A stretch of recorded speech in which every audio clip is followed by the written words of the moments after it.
So welcome, Mohit. It's fantastic to be here to talk with you today. I'm very much looking forward to talking to you about inclusive leadership, but also learning more about how your experiences have shaped your personal leadership style. So thank you. Thank you, Sam. Let's start with actually who you are and what your role is here at Maersk. Well, my name is Mohit Bhatia. I'm a chartered accountant by profession. I've been working for about 34 years, and I'll tell you later what all I've been doing. I oversee our global service centers, which we call in short the GSC. Yes. And what does the GSC do for those of our audience who are not quite familiar with the term? Our global service center is actually very comprehensive. We support the entire global supply chain for Maersk, right from sales, and you'll be surprised the GSC is doing direct selling to small customers. Yes. We support the order taking process, the import process, the export process. We close the books of accounts for the company. We handle customer disputes, customer experience. So it's pretty much the backbone of the entire global supply chain. Wow, very comprehensive role. But before we go into that role, we're actually going to take it back to the beginning. Okay. So you grew up in India. Can you tell me about how your upbringing, the culture, and also education opportunities sort of influenced your personal leadership style? Sure, no, that's a good question, Sam. I was fortunate to grow up in a family with very strong values. We were a middle-class household. My father was in the army. He did very well. He was a general. We lost him very early. Unfortunately, I was only 17. And we had to grow up a bit faster than we had planned. Yes. My mother was a school teacher for 25 years. And in the defense services, you get a lot of perquisites, but not a whole lot of cash. Oh, okay. So my mother had to take tuitions after school to make sure that we get the best education. And I owe them a lot because of their efforts. I was pretty much able to get the best school, college, and accounting firms that the country had to offer at that time. And then along with some of the experiences that I've had with different leaders, I think that's what made me the person I am today. Absolutely. It sounds like that upbringing and the sacrifices that you saw, that actually instilled something in you as well. Absolutely. Wow, and you spoke about being loyal, but we'll come to that very soon, because I understand that before you joined Maersk, you had numerous sort of managerial roles in very different companies from ours. Can you tell us a little bit about those experiences and what the sort of comparison and contrast in those companies have been to your leadership style? Of course. So let me start with American Express. I spent 10 years with them. The first 8 of those 10 years, I was a business leader handling retail foreign exchange for the country, so it had actually nothing to do with shared services. After that, I've been completely in a shared service environment. The last 2 years, I helped American Express set up their captive center of shared services in India. And that's when GE decided they want to do the same thing. Yeah. They want to set up a center, so I got hired into GE. One of many, I wasn't the only one who did this. And we then built up a very professional shared service for GE. GE later divested it and became Genpact, which is the name that is known today. Within GE, I was, for 6 years, I was a business leader handling finance and accounting practice for Fortune 500 customers. And for another 5 years, I was their global CFO. Both were amazing experiences and helped me add a lot of tools to my toolbox. And what were some of those tools? Because these are quite different roles. Have you, I guess, let's see, how has your leadership style changed being in those companies and the different roles that you had? Yeah. So when I was a business leader handling finance and accounting for customers, that gave me experience in how to deal with different CFOs in the world, understanding their specific needs, understanding their industry, and what are their goals to their customers. So it was more of a horizontal, a broad role covering many, many companies. As a CFO, it was a vertical. It was narrow and deep. Yes. I was the last man standing. And I have a lot of respect for CFOs like Patrick. That's why, because Yes. it's a tough job. And in an earnings call, you can't turn around to your tax expert or anybody else to answer questions. You have to answer everything. So amazing experience, not just in earnings calls, but raising funds, doing secondary offerings of stock. I wouldn't change it for the world, even though it was tough. The way I look at it is, it doesn't matter which comes first or second, so long as you're learning from it and adding these tools to your toolbox to make you a better professional. Absolutely. When you talk about your toolbox, can I ask you, what does inclusive leadership mean to you? Inclusive leadership to me is to create a trusted environment where everyone is free to speak up without any fear of retribution. But it's also to create a safe place where our colleagues are not anxious or scared, for example, if they make mistakes. Yes. Right? And It is very important for the managers and the leaders to provide that air cover, support, guidance, rather than to get into a scolding mode or putting someone in a corner or doing unhealthy criticism. To me, that is as important as creating a place where people can speak up freely. While I believe that this is important every day for all of us, I think it's even more important for organizations who may be going through a rough patch or a tough phase. Because that's the time when all of us as leaders sometimes get short on our patience or our tone and manner changes, and that's not something that the larger organization is wanting to see from their leadership. So it's important every day, but even more when you go through a tough phase. And if I take the liberty of expanding your question a little bit, because diversity is linked to inclusion in this case, I think it's really very important for all organizations to have be open to diverse perspectives, different opinions, celebrate differences, celebrate what is common. Different perspectives will help us grow, become more balanced human beings. And needless to say, it's good from a company performance point of view too. So I'm very passionate about this subject, and it's not easy. No. We have unconscious biases. Sometimes we become patronizing. I have to give you one example. In a previous company, with all the good intent, we launched a program called He for She. To me, the name itself was patronizing, even though it was with all good intent. So, one has to be a little careful about doing this the right way and doing it for the benefit of everybody. For me, Nirvana, our ultimate goal is to reach a mature state of awareness where it's part of our values, our culture, our daily ways of working, and a stage where you don't even need programs. Absolutely. That is the sort of mecca for us to sort of get to that kind of place. Absolutely. And now, if we look at our organization, we're going through a lot of sort of standardization and automation when it comes to sort of fulfilling our company strategy.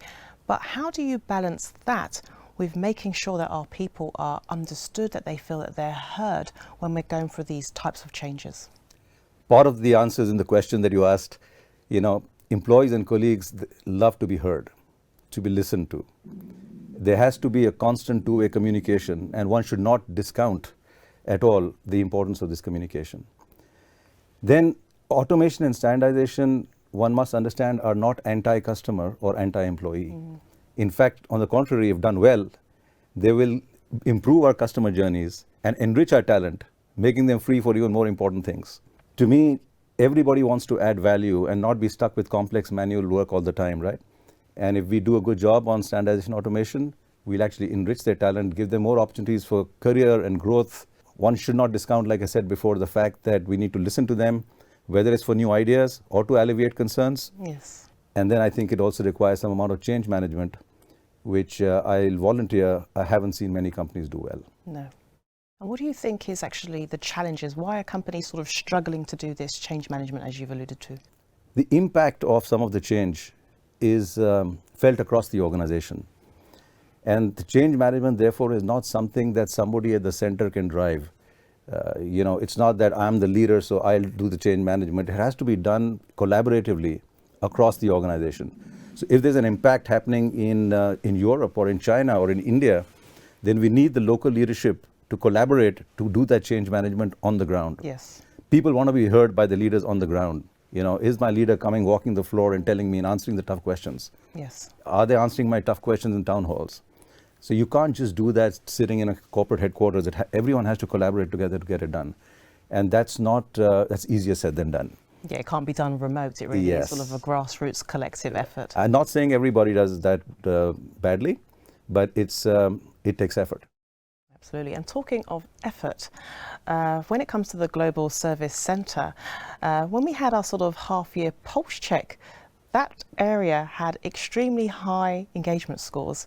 So we would all love to know, what is that secret ingredient to sort of ensuring that our people feel engaged, and how come they feel so moved to actually make these high sort of marks that you've achieved in your team? Sam, I believe we have built over time an environment of trust, friendship, camaraderie, where people take their job seriously, but not necessarily themselves. We encourage informality in the shared service. There are folks who come to work in jeans, and that's perfectly okay with me. It's a healthy balance between working hard, working smart, but also having time to let your hair down and have fun. I'm particularly proud of some of the internal silos that we were able to break in our own shared service. Today, rather than pointing fingers, the cross-functional teams, they come together as one with a common objective of making our customer journeys more successful and our organization more successful. I'll try and make this real if I can with a couple of examples. Yes, please do. In one of the platform releases, there was a small glitch which led to increase in disputes. Our team in the GSC who does disputes, rather than crying foul and escalating and pointing fingers, they doubled up to resolve the problem, knowing that this is an organizational priority that everybody needs to support, and things like this happen, which is not what it used to be earlier. No. Then today, if you see Gembas that our teams do on the floor, you'll find that the Gembas are across a customer journey and not each individual sub-function presenting their part. If you're in the audience, Sam, you will be hard-pressed to find out who's the finance guy, who's the supply chain guy, who's the disputes guy. And I love that collaboration that's happening in the shared service, because that's what makes this so successful. We've also had the benefit, I must admit, of the entire company trusting us more and more over time, which means that our teams at the shared service have received more complex work, direct customer interface work, value creating work, which is added to their sense of purpose and added to their domain understanding, and gives them opportunity for growth. So really, if you put a lot of these together, it's how the GSC shared services for Maersk really has these high engagement scores. We do everything else that everybody else does also. Yes. We make sure that we're doing the state of the team meetings, accountability, town halls, answering the tough questions, but I assume that everybody does. But there's this little bit of magic powder at the GSC that makes it really, really cool. It seems that you're also helping sprinkle that magic powder around. But what I also love that you mentioned, which we don't sometimes hear when it comes to sort of leadership talks, is friendship, and actually making a space where people can bring their authentic self to work and also can relax and feel like if there is a mistake done, that there will not be finger pointing and looking for like a scapegoat, but actually there was a problem, and actually it's coming together to sort of tackle that, which is a fantastic thing, which you must be very proud of. I see it at play every day, and it's not something that happens in pockets. It's become very widespread. Linked to what you're just saying, the shared services at Maersk has been an evangelist of something called Agile mindset. Why I mention this is because Agile then teaches cross-functional teams to come together to solve a customer's issue. So if there's a customer problem, there'll be two people from finance, somebody from disputes, somebody from supply chain, working in sprints in a finite time frame to solve the customer problem. And that also increases the collaboration, which is so important in an organizing unit. Absolutely. I have a question now, because I know some of our audience members will be sort of wondering, what sort of attributes does it take to be an inclusive leader when they are sort of at the start of a new sort of leadership role? What advice would you give them? I would tell them that leadership is not about having power over a team. It is in fact an opportunity to collaborate and excel. I've always believed, and some of my teams have heard this 2 decades ago, that people are an asset under leaders' temporary charge. And just like any other asset class in the company, it is therefore the manager's responsibility that they're growing and enriching the people assets over time. So get to know your teams, create an inclusive environment of trust, of bonding, find out what it takes to be a catalyst for them to have a multiplier effect on our results, have meaningful conversations, have the patience to listen to other people's ideas. I would summarize the highest weighted point being building trust. Because if they know they have your back, you have their back, they'll never let you down. Wow. And to me, I've seen that both positively and negatively. So I'm very convinced that building trust in a team is probably the single most important thing. Well, I'm definitely convinced by you. I may even request to join your team, because I think it's been absolutely wonderful hearing your experiences and your insights. So I really do appreciate you taking this time to tell us about your personal leadership style and what inclusive leadership means to you. Thank you, Mohit. Sam, thank you for having me. Thank you so much.